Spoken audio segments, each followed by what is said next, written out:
Start. Got it. Good morning, everyone. Good morning in the evening. Hello. Good morning, Rosa. Good morning. Good morning, Morning, Michael. Michael. So Uh, nice to see you and to have you here. Good morning. Big hug.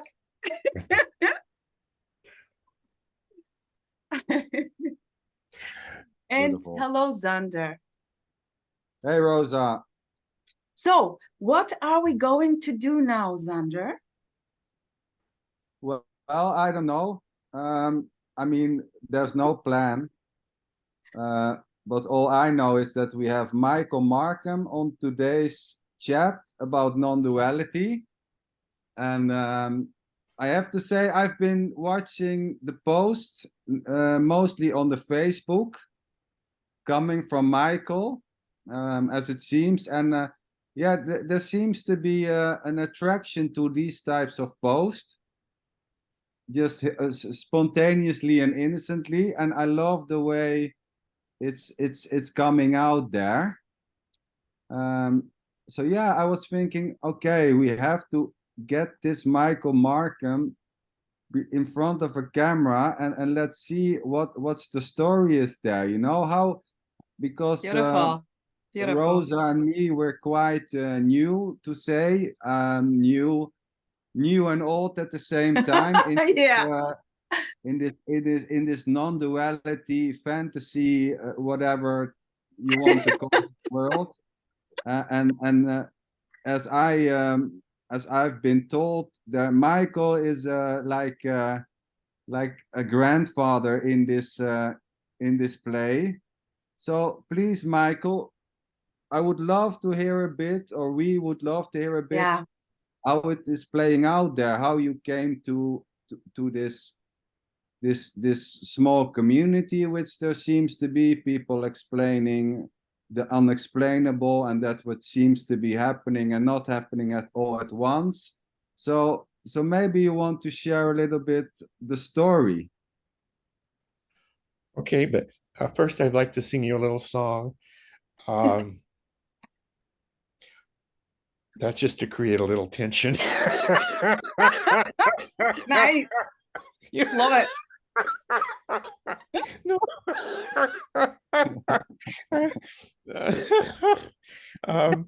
Yeah, anytime somebody does something like that, I go, oh God. Yeah, I'm going like, So oh God, sweet. now, Oh yeah. God. That's exactly what's happening, yeah. Yeah, my yeah. God. Oh my God, what's he gonna do? Oh,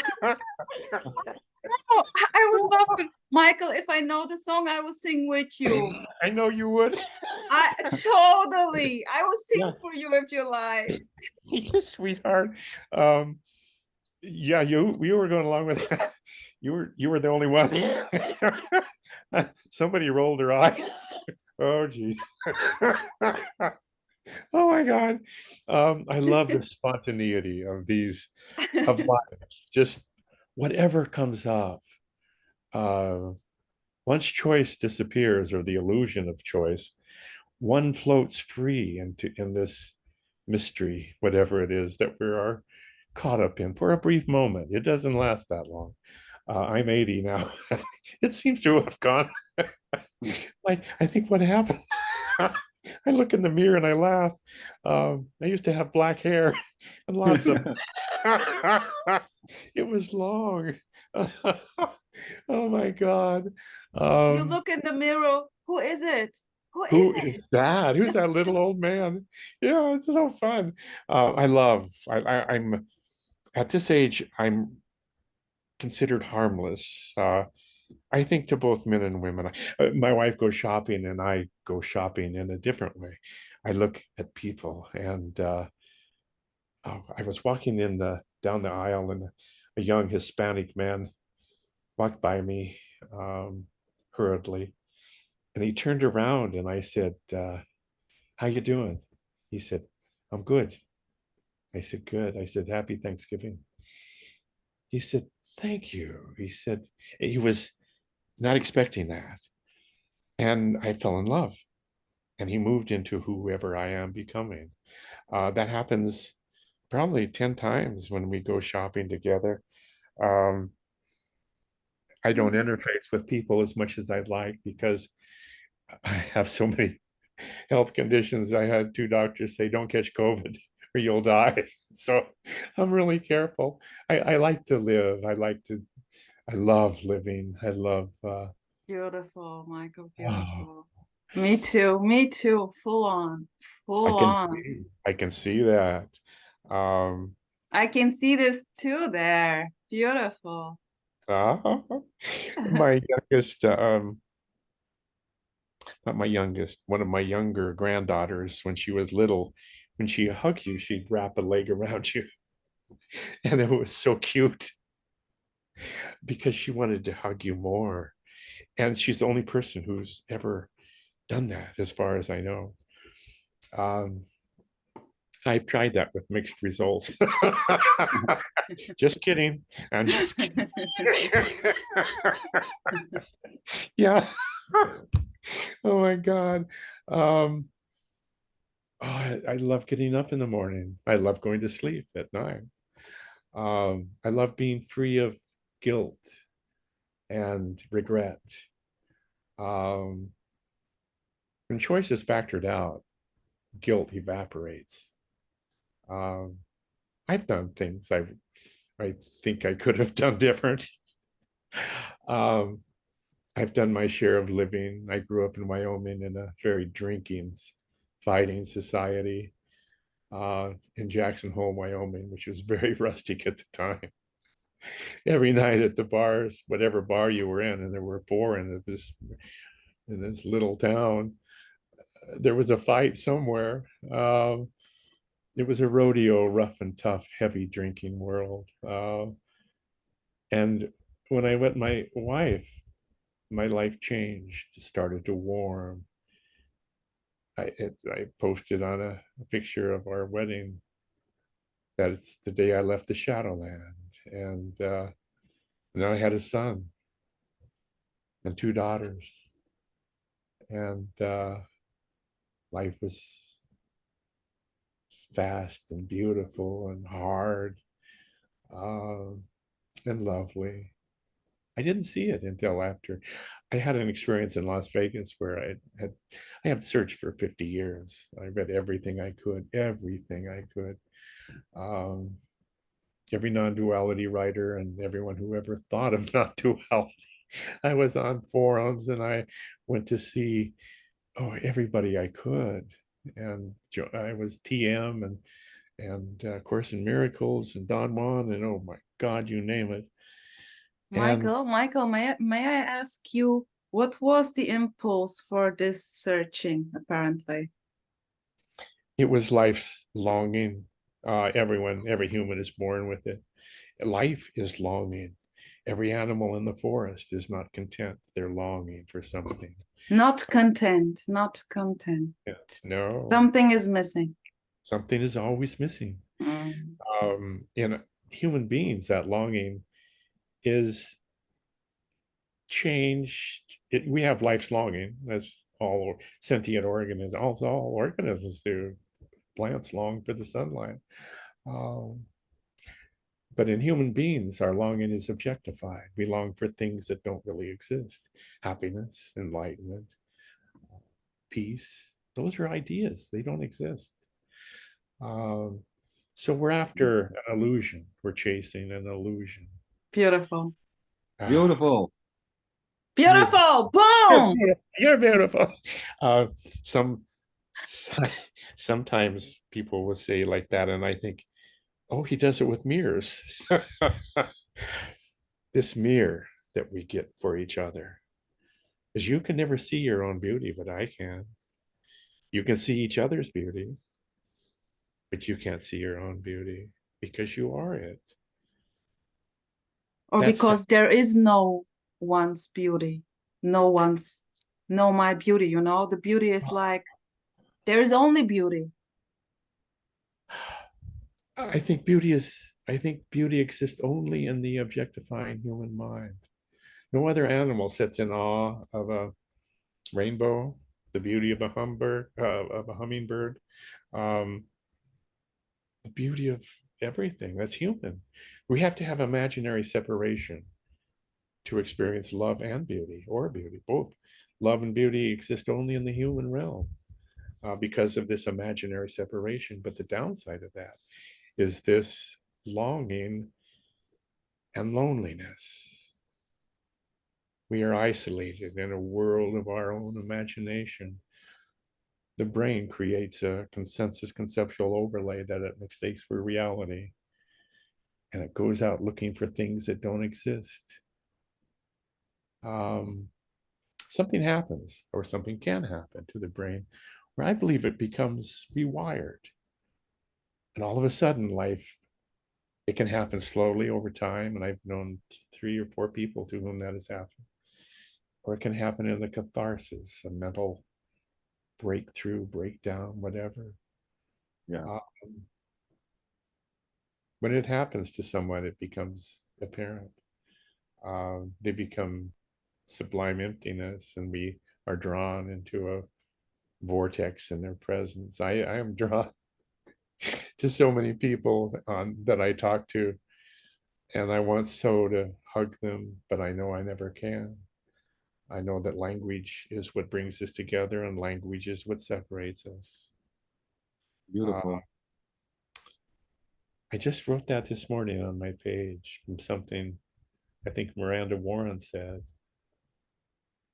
Something, this language is so beautiful. There's some wonderful books on language and the evolution of language and the evolution of the brain to accommodate language. It had to come together, I think, evolutionarily beautifully, in which we could have chimpanzees can't talk because they don't have the mouth parts or the lips, the larynx. They don't have all the apparatus machinery to talk, but we do. Somehow that came together, and this beautiful world of imaginary separation, beautiful, terrible world of imaginary separation happened. And here we are. Perfection. Well, Perfection. yeah, stunning perfection. But even that is an ideation.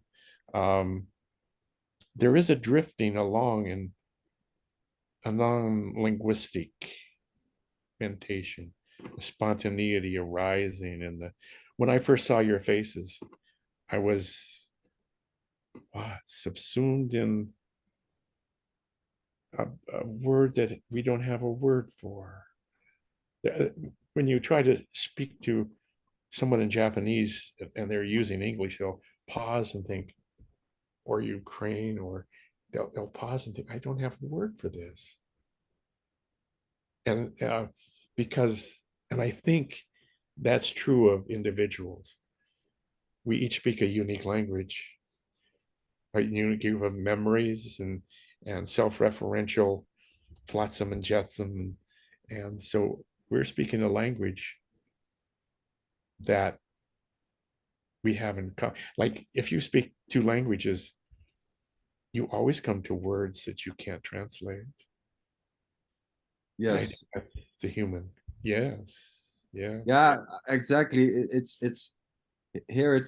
It seems to be 3 languages. My language, like the from the Netherlands, and then there's the Swedish language, which is the language of the country where I'm residing now, and then the English. So on a daily basis, I speak, and it was funny because I was leaving a message today to Rosa, Yeah, and I then wanted to mention this. Yeah. suddenly it went from English. It started with English, and the end was the Swedish language, and it was only I noticed it on the end that I was speaking another language. So it's the same with thoughts arising in different type of languages, Oh my God. Here and it's the same. Here's the same. quite and yeah, I don't know what to say. Nothing is coming up, but it's just there's a magic to it. It's very natural though. When we talked with Maria is from Bulgaria, and I know Bulgarian too. I lived a couple of years there, so he had also 3 languages, and it's simply like there is really no difference in a way which one I take, but it seems as if you understand English, Michael, right? Yeah. So maybe in order to understand what I want to share, it's better to speak English. But actually, I don't have to. Ah, sweetie. When you smile, this you can feel the warmth. That's I think a lot of a lot of human communication is the subtleties of facial expressions and body language and all of those subliminal transfers of information that the brain picks up on, and I don't think linguistically we're aware of them. When I was younger, I noticed things. Well, I over the years, my ideas of women changed. First, I was what isolated as a male, but then I joined. I was alcoholic for more years than I want to remember. Um, and at Alcoholics Anonymous, there's a 4-step where someone tells you everything they've done and everything they regret and everything. They tell you everything. And at the end of one of these things, which take 2 or 3 hours usually, you'll say there's something you haven't told me. And there always is. It's almost always the same thing. But I was in a community that had very few people with time. So women would ask me to sponsor them, and you don't do that in Alcoholics Anonymous, or it's not recommended. But I decided, okay, I can do this, and I did. And I learned that women are just like men, the same desires, the same mistakes, the same life. And then I started speaking at a Dove's house for battered women. Um, and I learned so much about the courage and the strength of women. The what? And I fell in love with women in general. Walt Whitman said, "I love the young women and they're beautiful. I love the older women and they're more beautiful." And that's true for me. I see the years and the tears and the bloodshed they've been through, and they still walk with their head up. And then I see that in all humans. I see it in toddlers, how brave they are. They fall, they get hurt, and they stand up again. Human beings are just incredible. They're the top of the mountain. 100 years of evolution has brought us to this point. All of your ancestors survived through the Middle Ages and the ice ages before that. You're the genes of billions of survivors. It wasn't easy to get where we are. And here we are wondering who we are. Wondering who we are, if we are, to Yeah. begin with. Yeah. Oh my God. And It all the comes to this time. point, the line was this seemingly genetic line was never broken, and now this is the top of the bill, the asking, who is this, what is this? Yeah. Yeah. Our ancestors didn't have time for that. They They were were, hunting and chasing animals and yeah. seeking warmth within the cold climate or the dry climate or whatever it was at Yes. that time.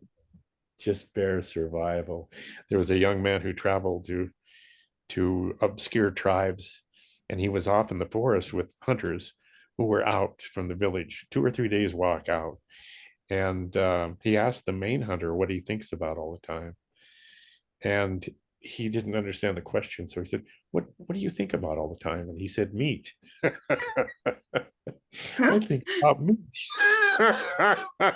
What he can eat. Um, Hyper alert to any movement in the trees or the ground. That's all the time they have is to think about meat. It's And here we are. I don't think about meat. I try to think about losing weight. it's funny how it plays, how it plays, because today I was in the forest with my boss and we were checking how old the trees were, and there were these big two big rocks which were pushed in this area because of the ice residing in of the small ice age, and there was this small cave, and both him and me were drawn to look, because and then mind starts to imagine, that before there was this need to search for shelter, and this finding out if this was a possible shelter place, and this seems to continue even on this day. Yes. Yes.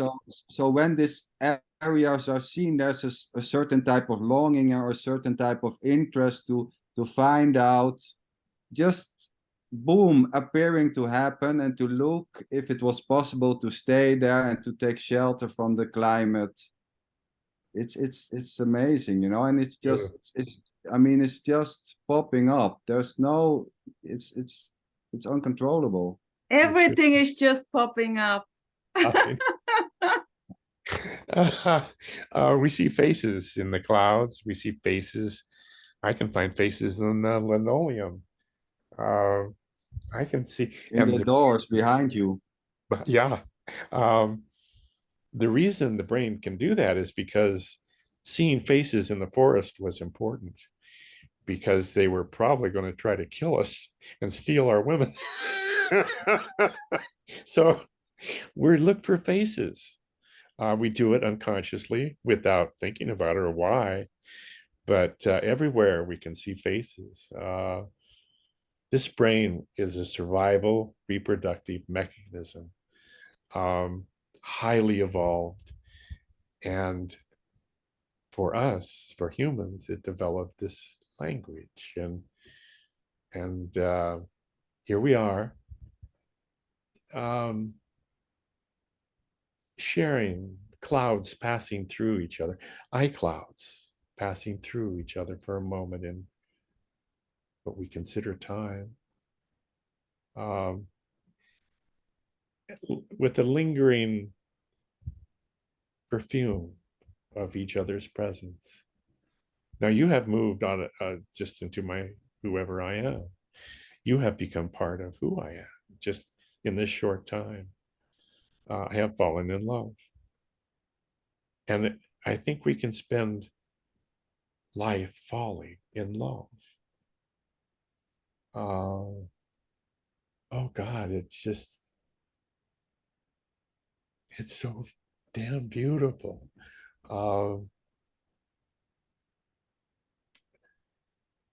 Sharing beauty and love with other humans.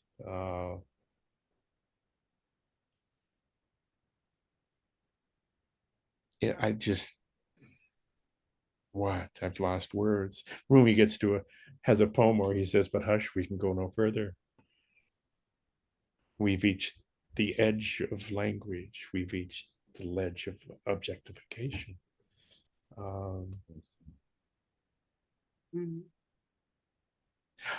If you have more than one language, you have more than one world to live in, with nuances that are unavailable to us one languagers. I used to say I have two languages because I speak Wyomingian.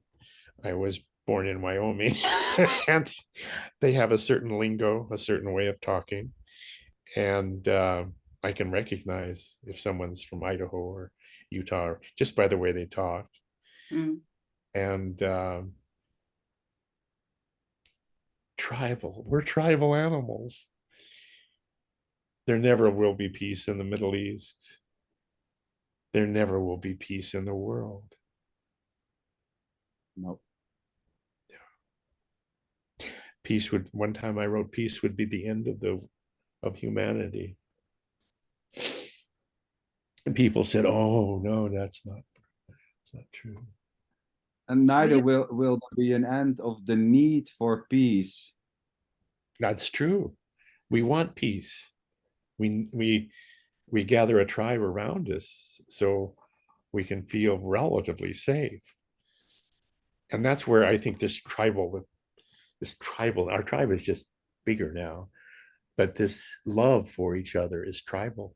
And it's the evolutionary reason for that is the fire starter was important. The old man was important because of his wisdom. Children were important because they were going to be the warriors of the future. Everybody was important. A tribe was one entity in a way, one thinking entity, especially when you have a different language than your neighbors or a different skin color. I think prejudice is natural. People go, oh, no, it's not. It's not. If someone had a different language than us in the past, in the not too distant past, if they had a different skin color than us, they were dangerous. It's pre-wired. I can see somebody wondering, what do you think? Well, Xander, no, I think he's maybe pointing to Rosa because here it's just yeah, simply it's just I just enjoy those beautiful stories, Michael, story. you're telling. I'm totally in with this in loveness with whatsoever. It's really Mm. like full on in loveness, and no matter what, even with today's beautiful story I shared shortly with Xander Linchin, and your comment was what? I forgot, but it was a laughter, yeah. And then Well, I said even the mind can make the post delivery guy into a child support case or something like that. The mind yeah, can make the post delivery guy into a child support case. I mean, it's whatsoever the story is, I don't want to go into the story now, no. but this was so beautiful. And when the perfection is seen, Michael, Mm. then there is simply the boom, the Mm. unknown boom. Mm-hmm. And there is simply here this which arose while you were talking. This is so beautifully simple, so Mm. simple. No matter what is arising, what is said, what has been labeled like this is so colorful, this is so overwhelming, this is so beautiful, and it is as it is, simple. Uh, yeah, behind all the words, this tribalness, this closeness of, and non-duality is its own language. And Exactly. Yeah. yeah, Yeah. Yeah. You maybe there's a apparent way of reading minds now because this was coming up also when we spoke about languaging, that this non-duality is just another language, right? Isn't it? true, true. To express the inexpressible, the this, the life, the energy, the brain, the whatever names we give it, the loveness, the boundless love, the It's so unknown. beautiful. It's so beautiful. I can remember hearing the story with 16, 17, like seeing this simplicity and not being able to talk about this. Ah, And this is ah. simply when meeting this community here, I was just like, oh, this is so beautiful just to talk the same language in a way, which is already no language, but it's, we just, yeah, this is so beautiful. Yeah. It is. It's tribal, uh, and what? I've lost the words. People outside the tribe, outside of this tribe, which is almost everybody. It's like Yeah, a foreign it's a language. very small tribe. It's a small tribe. Um, It's if this big. we learn very quickly not to speak of this outside of these rooms, they think it's a cult or that we've been trapped in a some type of bizarre way of thinking about the world, um, and that's okay. I that doesn't. I just, but I don't really go to family gatherings anymore because of this COVID thing. But or even I go into stores, but most good percentage from my wife's um, worldview. I try to keep my distance from people, but it's hard. I want to hug them. Uh, Yes.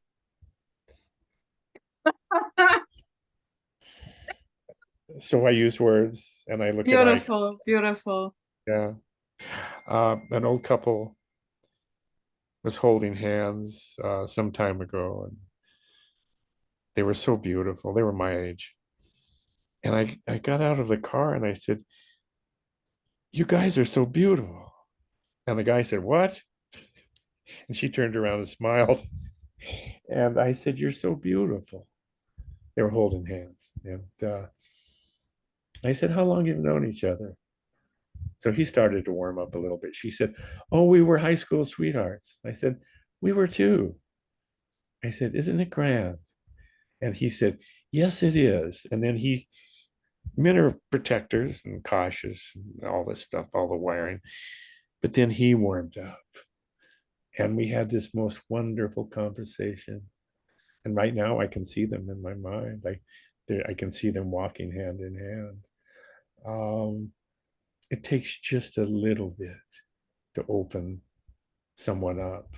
Uh, a smile. I one time I was walking through Costco and that large box store over here, and said, I asked my wife, "Why is everyone smiling at me?" She said, "Well, you're smiling." I said, "I am." Kids will pick this up really quick. You look at them and they smile back. And Yeah. one little boy was in the toy department. He was playing with a gun. He was looking like this. He was his mother. He was behind his mother, and he had a little fake plastic gun in his hand. And boys do that. It's just the nature of boys. You can't stop them. They'll use their finger if you take a gun away, plastic gun. So he was doing this. So I spotted him and I go like this and I'm looking at him and I go for my guns and I look at him like this and he goes like this. So he goes around and hides behind. So we're going. And so mother looks down and she's Sweetheart. so she looks at me and she goes, it was so much fun. Um, Oh want, my God, with you, it is so much fun.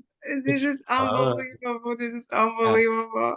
But you yeah. see, I can really recognize a lot what you're saying here in the story too. Uh, Like this. Um, Yeah, yeah. women have to be a little careful. Um, Men will sometimes misunderstand and start Totally, talking. totally. But men, especially old men, can be fearless. I don't care anybody. My wife and I got lost in a large town next 50, 100 miles away called Fresno. And it has a very gangland part, a very rough part. Every large city does. But we got lost and we were wandering off and we didn't know where we were at, but we were hungry. So we went into a fast food restaurant and it was full of gang members. They all had tattoos up their necks. And oh my God, it was gangland. And everybody and the women and kids were there. So I assume it was all one gang or it was declared safe ground or I don't know gang language. So I walk in the door and my wife has a walker. So I open the door for her and I walk in and I think, oh my God. So I thought, well, we can't turn around and go. Like when I said I was going to sing a song, you couldn't leave. You couldn't stand up and leave. So I stood there not too long and I went over and there was an empty table. And so I was looking around the room like people do. And I caught it. Some of the men were checking me out. And so I was looking at him and men do a gentle thing, a nod, just a gentle nod. And women don't do it, but men do. They'll nod at each other. It's like saying, I'm okay. I'm not going to hurt you. So I don't know, 5 or 6 guys, and I just nodded at them. And then it was okay. So we ate our dinner. And we get up to leave, and one young, heavily tattooed man jumps up, opens the door for us. Mm. And I thought, oh my God, all of that worry for nothing. The world is dangerous. There are sharks that cruise. And I'm aware of that. But for the most part, there is a meeting place where anyone can meet.